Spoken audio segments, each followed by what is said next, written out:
Bars are going to do great, man. People are going to want to congregate again. Listen, people aren't dating. People aren't fucking. You know, you're fucking your wife and this and that, but all the apps and people meeting, people are scared. So dude, I've heard of people doing Zoom dates, and I've heard of people doing like FaceTime dates. Could you imagine how god awful that would be? All the misery of a date with no potential getting laid at the end. Yeah, I mean, who the fuck? What guy is doing that? Yeah, I'd love to go on a FaceTime date with you. No way. And then there's other desperate guys out there the whole time. Meanwhile, yeah, if you're single right now, they're like begging girls to meet them during COVID. Hey, come on during COVID, girl. Come on after curfew. Come meet me in my house. I was like, oh well, you saw. I think you even posted it. All the COVID pickup line memes.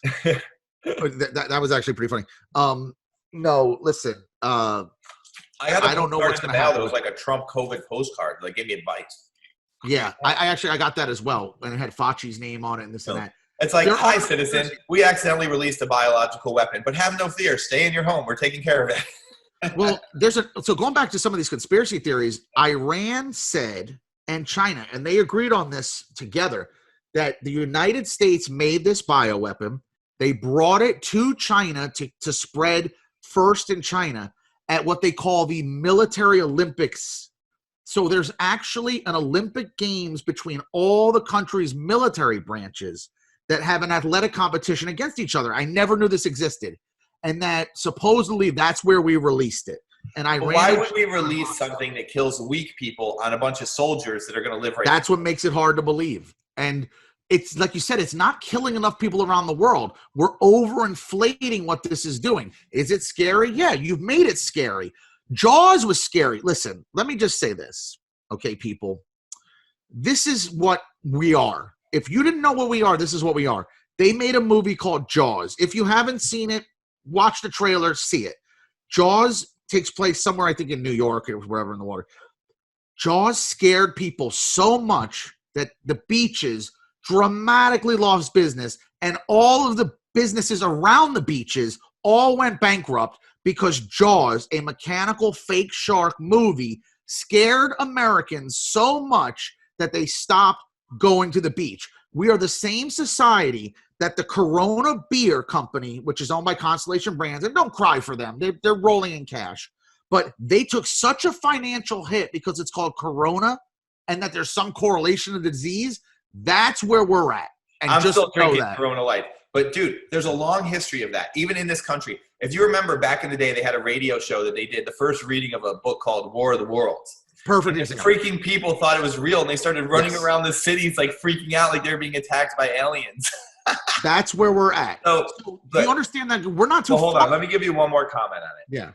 If you ever wondered why the government doesn't tell us about aliens and things like that, this is War of the Worlds. This is why. Yes. Yeah, we can't handle it. You see that right now the real crisis is this. So many old people and weak people are going to get sick that the hospitals are going to get crowded. That's the crisis, and it could be kept inside that nutshell. And the world probably doesn't have to be shut down for that. People me and your age should still be at work. Elderly people should get a pass, and young kids should maybe get a pass out of school. The rest of the people should still be operating because we can handle the flu just fine. And Lord knows what other crap they pump us full of in our food and drink and water and everything else every day anyway. Absolutely. So we should all still be out there. And this thing is a huge overreaction. The story is the hospitals there, and that's a real story. But I just don't think that the people are really ready for any real news. You see how mass hysteria takes hold. Just in this hospital story, we had to run on toilet paper. The other day I was at the grocery store. You couldn't find ginger at any of these grocery stores because my girlfriend wanted that to cook with something. Like, you can't even find ginger? There's a run on ginger? You need ginger in your $1 million house arrest home? It doesn't make any sense to me. So that's how people do overreact. And if you think that they're ever going to tell you about aliens when that's how you act, get the hell out of here. They're never going to give you that information. And also, if you think they were ready for a real problem, like an asteroid hit or zombies or some other crazy shit that could happen, hell no, we're not ready. Look how we're handling the flu. Not only that, we've also proven how compliant we will be. They tell you to stay home, and then people start turning on each other. And you don't even have to be scared. You better stay home. No one fucking tells me, my neighbor fucking tells me to stay home. You do what you do, I do what I do. You know what I mean? Does this not prove, too, that the prison system is completely obsolete? Because one, they want to empty out the prisons right now so they all don't die of corona because they got them stacked in there like animals. And then two, obviously we can all stay home. So they could put all these nonviolent people on bracelets, let them go to work during the day and have them braceleted to their house because Americans seem pretty good at self-containing. You know what I mean? I think that this is a real knock on the justice system because 9 out of 10 arrests that aren't violent, those people could obviously be on a home arrest bracelet. Well, first of all, the jails are too full of nonviolent criminals or drug criminals. But on a side note, but here's a stupid idea: coronavirus runs rampant in prisons and jails. Empty them out after they now have been exposed to corona and bring them into your society. And that really makes a lot of sense. While they tell me and you we have a stay-at-home order, they're letting people out of fucking jail. Imagine that. You know, it's funny that you can't even congregate at a church or a synagogue or wherever you go for whatever your religious preference is. Some states try to let them do that, and they got a lot of heat on the internet. Yeah, they got heat. Why is that dangerous, but Walmart's not? Like, some of the rules don't make sense. And another one that doesn't make sense. Walmart's owned by the Walton family, the richest family in the world. That doesn't right. Well, they need to stay in business, of course, and we need them. But from a safety standpoint, Walmart is not safe. Your supermarket, your Publix is not safe. I kept wondering, while we're doing all this takeout, why is the Grubhub guy safe? Why is the Bites God guy, the Uber Eats guy? Oh, none of those guys are safe. And there's like rules for like how you're supposed to bring the food in the house. Oh, it's so nuts. And then wait, and all the fast food drive-through, the people making all that food. Why are we trusting that? But we all are, because that's your only choice of getting food now. So you kind of put it all aside. So we're not allowed to go in a restaurant due to safety. But all those people that, by the way, they're not being tested at fucking Hardee's or Wendy's. Surprise. No. They're making all your food, and we're just trusting in it, or whether it's Chili's or Applebee's in the line or as people line up and come in and touch them and exchange money with them and cough on them. All sorts of shit. I mean, they're trying to be careful, but those workers are all getting COVID, and then they're spreading it. They are. Well, can I say this? So here's the new problem with COVID, and why, if you're going to keep things closed for this long, you're going to start to see disruptions and breakdowns and shit. I have a close buddy that's a truck driver. It's getting harder and harder to. The rest stops are becoming a problem because a lot of truck drivers are starting to get COVID as a result. Not in their trucks, they're all in solitude, but they have to stop and shower and bathe and eat and get their food from all these rest stops, and there's heavy traffic in those. That's become a problem. I don't know if you saw, but a major Tyson shut down a meat packing plant because they're starting to have a COVID problem there. So now they have to take all their meat instead of might have been Iowa and now ship it to Pennsylvania, their pork factory. So you're starting to see some disruption. Would not be happy. Huh? Upton Sinclair. He wrote a book called The Jungle on the meatpacking industry. Oh, yeah. Well, I mean, that'll turn everybody's stomach.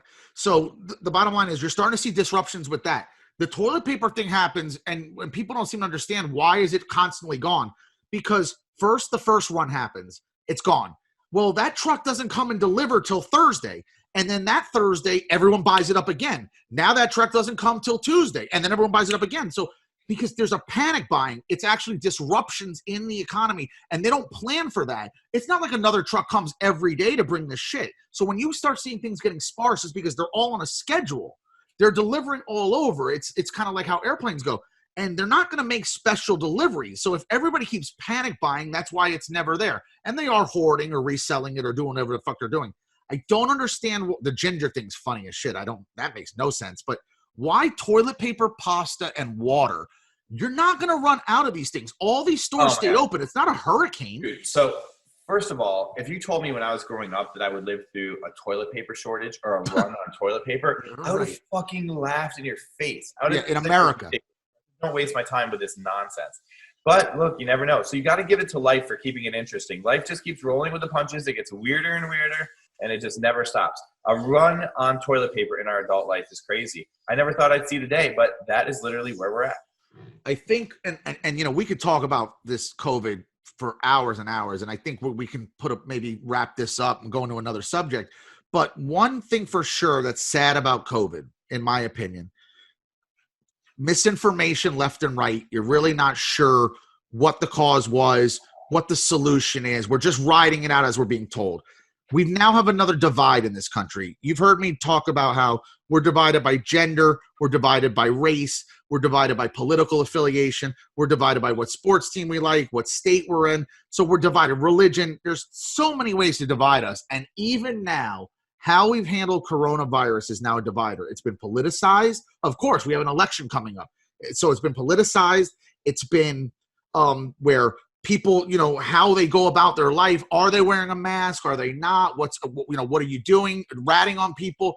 Even now, this has divided us. And that's really sad. Like, we have not united under this. I don't care how many fucking concerts these Hollywood dickheads put on. I don't care how much, people think like you know, they put it on their Facebook or whatever. This is not uniting us. It's scaring people more. And I don't really know how we come out of this, but I know we're going to lose some more liberties.